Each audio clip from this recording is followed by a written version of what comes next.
Hi everyone, my name is Patrick and I'm a web developer from Sydney. I've recently been looking into using JavaScript to control devices such as Arduinos, the Leap Motion Ninja blocks, and hopefully very soon this Pebble Watch. Today I'm going to be going over the absolute basics of controlling an Arduino using Node. We're going to cover connecting up to your computer, getting Node to communicate with the Arduino, and hopefully by the very end, blinking this LED light on and off. I'll be sticking to absolute basics here, so we won't be doing anything too advanced. Hopefully, in future tutorials, I'll go over something that's a little bit more complicated, but for this one, we're going to show you how to get started. So let's do that and get started. What is an Arduino? A lot of people have read the name online, or they've heard it mentioned, but they've never actually seen one in action, so this is it. It's a single board microcontroller that's open source, which basically means that you can control electronics using a platform that anyone can build and tinker with. The people at Arduino are lovely enough to have open sourced it, which means that anybody can make their own Arduino boards if they really want to. This one here in particular is the Arduino Uno. It's one of a variety of different models that the lovely people at Arduino have released. You can have a whole range of components connected to it too, like LED light bulbs, sensors, and even shields, which are things you kind of stack on top of Arduinos to add more functionality. This one in particular is a MIDI shield, which adds the ability for it to play sounds, like a MIDI keyboard does. Node.js is a platform that takes JavaScript, a scripting language most commonly used for web pages, and allows you to write network applications, such as web servers. We'll be using it today to run a web server that'll talk to our Arduino. If you haven't used Node.js before, get started by heading over to nodejs.org, which I'm showing on screen here. Click that install button and get it installed and running on your computer so that you'll be able to continue and follow along with the example code that I'll be putting up. So why Node.js and Arduinos? Why link these two technologies together? Well, one of the strengths of JavaScript is that there are quite a few APIs out there which you can join in different ways to make ideas come to life. Want to develop a robot that takes instructions from your Twitter followers, or a coffee machine that makes you a different style of coffee depending on the weather outside. If you want to add a Leap Motion as an input device, or feed in data from your Jawbone or Fitbit fitness products. The possibilities are growing all the time, and JavaScript is becoming an easy-to-use bridge between technologies because we've got a whole bunch of APIs that we've got access to. And what is Johnny-Five? Johnny-Five is one of those open APIs that makes JavaScript such a valuable language to be developing this sort of thing in. It allows you to control your Arduino using very similar functions to those that you'd use if you were programming it just using the Arduino platform that comes with the Arduino itself. We'll be doing a lot of this stuff in the tutorial that it's explaining here, so don't worry too much. But as you can see, there's a lot of cool things that people have started to make with it. A wireless node bot to connect controlled robot arm, an LCD running man. So, the possibilities get pretty exciting. Okay, to get started, we'll need to connect up our Arduino to our computer. So we'll do this by connecting the USB port to our Arduino. It serves as both the power to the Arduino and the way to upload software to our Arduino. As you can see, once you plug it in, you'll have the on light flicker on, which is a good sign. In this demo today, I'll be doing a really basic example of turning this LED light on and off. I've already got the jumper leads in where they should be, so if you need to pause this to be able to follow along, feel free to pause it now and put the jumper leads in the way that I've got them. Connecting up the Arduino is pretty simple. Connect up the green one here to pin 13 on your Arduino, then connect up the red one to the 5-volt pin.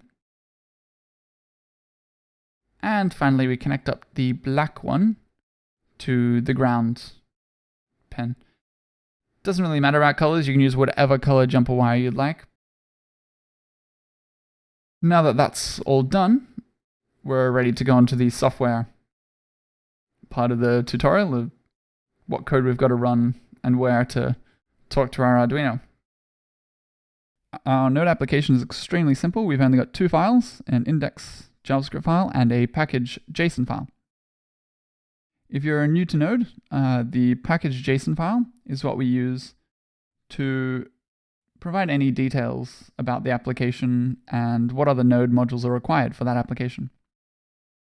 So to start with, I'll go over this package.json file and show you what's going on. So here we've got what the name of our application is, in this case, Node and Johnny-Five. You can name this whatever you'd like, totally up to you, but keep it all to one word. It doesn't seem to like spaces. It'll start complaining at you, so definitely stick to one word.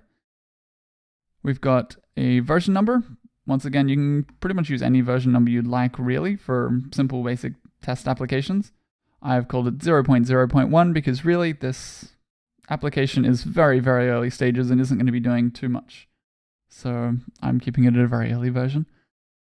Then the very important thing, which will definitely prevent our application working with Arduinos, is our dependency section here. This is where we say what other modules we need running and in our Node application for this to work. So we only need Johnny-Five, which is the module I was showing earlier. And this here is the version. So in this case, we want the latest Johnny-Five version of that module. Basically, we're doing such simple stuff, just basic turning an LED light on and off. Not likely to change. So we're going to assume that in every future version of Johnny-Five, it'll be compatible with what we're going to be doing here. So there's no need to really be specific on which version we're wanting. Now we'll go on to the index JavaScript file. Our index JavaScript file contains all of the functionality for the Node application. So this pretty much is our Node application in 19 lines, 2 of which are console logs. So very, very small application here. I'll go through it step by step and explain what everything is and why it's there. Firstly, we've got our 5 variable. Our 5 variable just requires the Johnny-Five module. Once again, the reason that we've got it here as well as in the package JSON file is that we're assigning all of the different objects and functionality that we gain from the Johnny-Five module into this 5 variable so we can access it throughout the Node application. An example of that is our next line here, which is board. Our board variable is creating a new board object, which is part of the Johnny-Five module. So we're looking in the Johnny-Five object here that we've required in, and we're grabbing the board object, which is all part of the Johnny-Five module. We don't have to worry about any of this. We don't have to really create any of this. It's all been there thanks to the geniuses who've come before us. Next up, we're declaring a few more variables that we'll use later on. So we're declaring the LED variable, and we're declaring the toggle state variable. I'll explain these a bit later on. To begin, we've got this here actually. This is an important one because this is what will come up first. When we run our application, it's just a console log saying waiting for a device to connect. What that means is that that'll come up first as soon as the Node application starts up, just to let us know that the Node application is at least running. But we don't know yet whether our Arduino has connected up and whether we can talk to it. What then happens is using this board variable here that we created, which is a Johnny-Five board object, we say on ready, which means when we've got the event of ready fired from the board, which means the board is ready for us to send any sort of commands and requests to it, we run this function right here. And this function starts off with a console log saying board ready. This will just let us know if we're watching the console while our Node application is running that the board is ready to receive our requests. It also is a good way to debug whether or not the board is connected properly, your Arduino board. Next up, we use this LED variable that we declared earlier.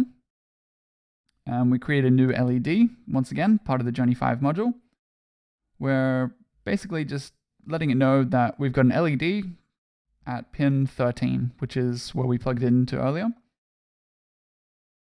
Then we get to the JavaScript bit, which is we're setting an interval using a JavaScript function, which many of you might be familiar with if you're JavaScript gurus. Basically, set interval means that we're going to use this function here, toggle LED, every 200 milliseconds. And you can play around with this number if you'd like later on, just to experiment and change how often the LED light's going to toggle on and off. But basically, we're going to say run this function every 200 milliseconds. And what is in that function? Well, the function here has 3 lines and 1 blank line, which is just there for ease of reading. Basically, we use this variable here, toggle state, which we set up earlier to be false. And each time toggle LED runs, we'll change the value of toggle state from true to false or from false to true. So we basically just change it to the opposite of what it was. Then if toggle state is true, we turn our LED light on. Otherwise, turn it off. So basically, we keep changing toggle state on and off, on and off. In turn, turning our LED light on and off, and on and off. If you're following this now and kind of picturing the function running in your head, you'll notice there is nothing that turns off this LED, so it will theoretically go on forever, continually turning on and off and on and off, until we either disconnect our Arduino or we turn off this Node application. And I'll be showing you how to do that too. Theoretically, you could also include some other functionality in here to turn off the interval by clearing the interval if you'd like to, but in this tutorial, to keep things simple, we're just going to keep it to the basics of showing you this is how you can control the Arduino from Node, and then you can add as much functionality as you'd like to on top of this and have a bit of fun. Now that we've got those 2 files up there and ready to run our Node application, we do have to ensure that those dependencies that we mentioned, in our case just Johnny-Five, are there and available for the application to run. So what I've done is I've opened up a terminal and I've gone to the same folder that we put those 2 files in. To prove that to you, I'll just show you there. So we've got the index JavaScript file and our package JSON file. So how you would usually run a Node application is just node space index.js, and we're going to attempt to run it. And what we see here is that it says cannot find module Johnny-Five, which is fair enough. We've told it in the index JavaScript file that there's going to be a Node module called Johnny-Five, and it's gone and looked for it and can't find it and is now very upset at us for lying to it. So we need to get it installed. To install it, you can use an incredible package manager called npm. npm just runs through your package.json file and installs any dependencies that you've got listed.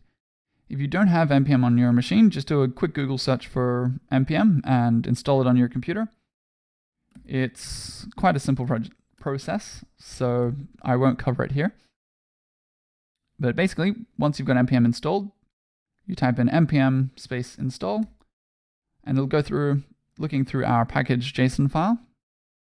It also does a nice bunch of warning us saying we don't have a few of those fields that we could have had. We didn't have a description, I think, and a few other ones.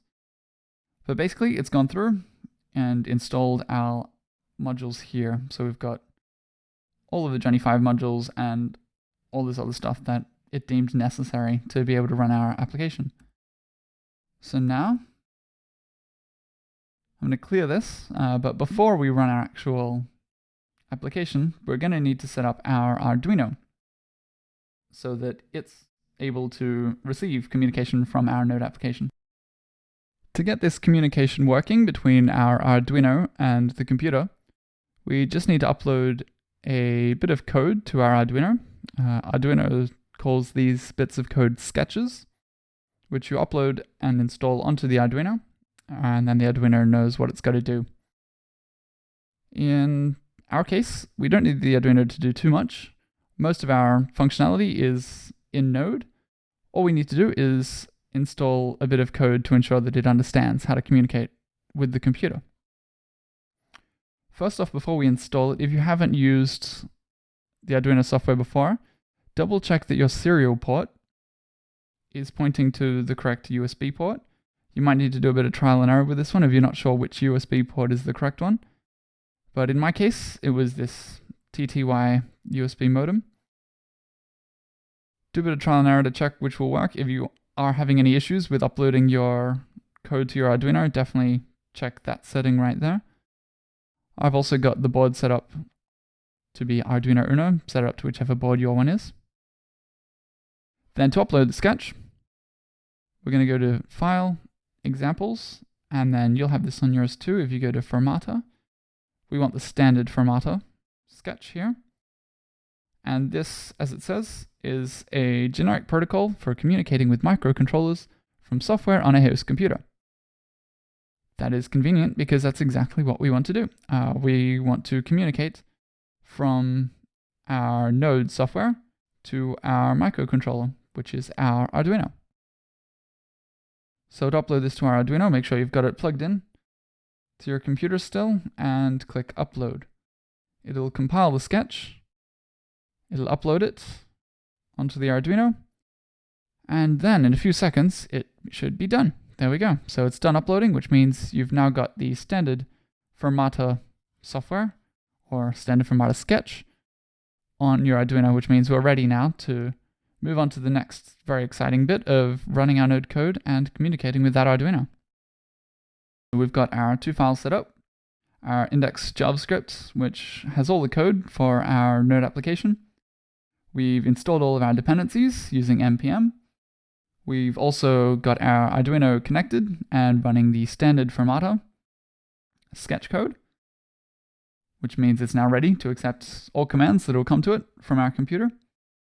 So all that's left is to be in our terminal window and type in node index.js. And when we run this, we've got our waiting for device to connect message, along with a few messages that come from the Johnny-Five module. It's found our serial port, which is the USB port that we've got the Arduino connected to. Your one might be very different to this. Doesn't really matter. The main important thing is that our console log that we set up, which said board ready, has appeared. And if you turn to face your LED light, you'll see that it's now flashing, which is lovely. It means that our code is working. We're sending a command to the 13th pin, telling it to turn an LED light on and off. And so it's turning on and off and on and off and on and off, just as we requested it to. The only important question is, how do you get it to turn off? How do you stop it from constantly running this Node application? Well, if we go back to the terminal here, what you've got to do is just press Control-C and then Control-C again, and it'll close the board and we'll stop that light blinking.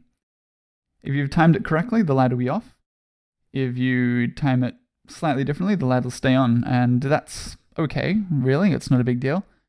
If you want to completely turn it off, you can just unplug the USB from the computer and it'll turn off all power to your Arduino. It won't harm it in any way. It's just a quick way of getting it to stop doing what it was doing that you didn't really want it to do. And that, my friends, is how you turn a LED light on and off in an infinite loop using Node, Johnny-Five, and an Arduino. If you followed along, you should now have an LED light bending to your Node application as well. Good work. This is the basics. There's a lot more to do from here. If you've got any questions or if there's anything that I've missed, feel free to get in touch with me. My name once again is Patrick Catanzariti. I'm on Twitter at thatpatrickguy, or I've got a website, patcat.me. So feel free to get in touch. If you make anything really cool with Arduinos following on from this tutorial, definitely get in touch as well. I'd love to see. Thanks for taking the time to watch, and I hope you've learned something new. See ya.